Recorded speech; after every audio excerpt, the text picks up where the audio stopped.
இன்றைக்கி இந்த வீடியோவில் நம்ம பார்க்க போகிறது ஒரு லஞ்ச் காம்போ தாங்க. மோர் குழம்பு, அது கூடவே வாழைக்காய் வறுவல்.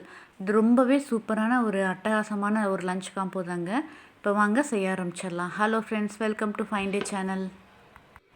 ஒரு பவுலில் 1 ஸ்பூன் துவரம்பருப்பு, 1/2 ஸ்பூன் அரிசி சேர்த்துட்டு நல்லா ஊற வச்சுக்கலாங்க. இது மோர் குழம்பு அரைக்கிறதுக்காக தான் இதை ரெடி பண்ணிகிட்ருக்கோம். இது ஒரு அரை மணி நேரத்துக்கு நல்லா ஊறட்டும். இப்போ நம்ம வாழைக்காய் வறுவலுக்கு ரெடி பண்ணிக்கலாம். அதுக்காக 2 வாழைக்காய், நல்லா பச்சை வாழைக்காய் எடுத்திருக்கேன். இந்த தோலெல்லாம் சீவிட்டு இந்த மாதிரி க்யூப்ஸாக கட் பண்ணி ஒரு பாத்திரத்தில் போட்டு வேக வச்சுக்கலாம். இது ஒரு 2 நிமிஷம் வெந்தாவே போதுங்க, நல்லா வெந்துடும். இப்போ பாருங்கள், நல்லாவே வெந்துருச்சு. இந்த தண்ணியை வடிச்சிட்டு நான் ஒரு பாத்திரத்துக்கு எடுத்துக்கிறேன். இப்போ வேக வச்சு எடுத்துருக்க இந்த வாழைக்காயில் கொஞ்சமாக உப்பு, கொஞ்சமாக மிளகாத்தூள் சேர்த்துட்டு இது நல்லா ஒரு ஃப்ரை பண்ணி எடுத்துக்க போகிறேங்க. எண்ணெய் ஊற்றி ஃப்ரை பண்ணிக்கலாம். நம்ம ஷாலோ ஃப்ரை பண்ணுறதுனா ரொம்ப நேரம் டைம் எடுக்கும். அதனால் நான் இன்றைக்கி எண்ணெய் கொஞ்சமாக ஊற்றி அதில் ஃப்ரை பண்ணி எடுத்துக்கிறேன்.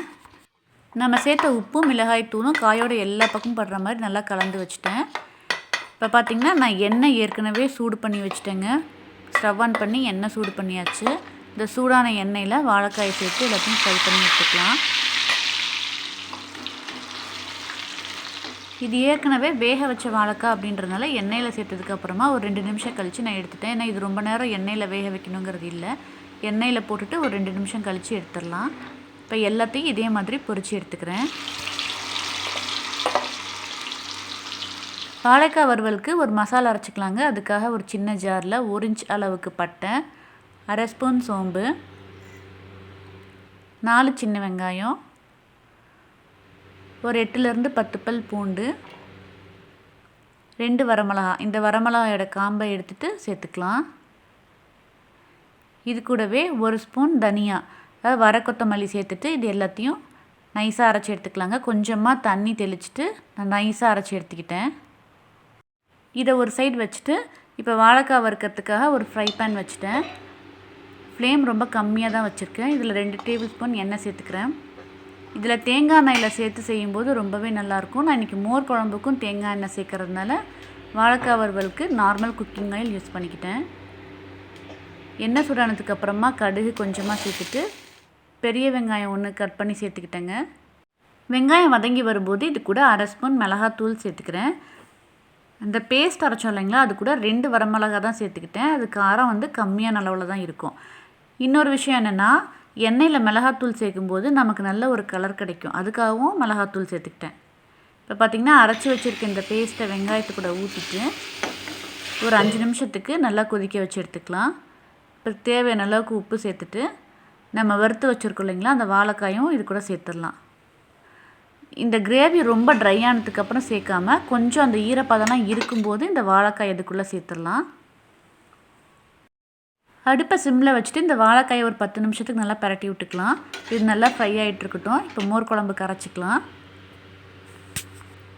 இதுக்காக 1/2 ஸ்பூன் சீரகம், 2-3 மிளகு, 1 துண்டு இஞ்சி இதை கட் பண்ணிவிட்டு சேர்த்துக்கலாம்.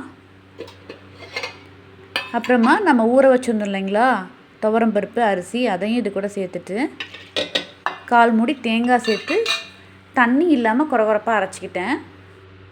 இதெல்லாம் சேர்த்து அரைக்கும்போது தனியாக 1 ஸ்பூன் சேர்த்து அரைக்கணுங்க. மெயினாக மோர் குழம்புக்கு வந்து இது கண்டிப்பாக சேர்த்துக்கணும். அதுதான் ஒரு நல்ல வாசனை கொடுக்கும்.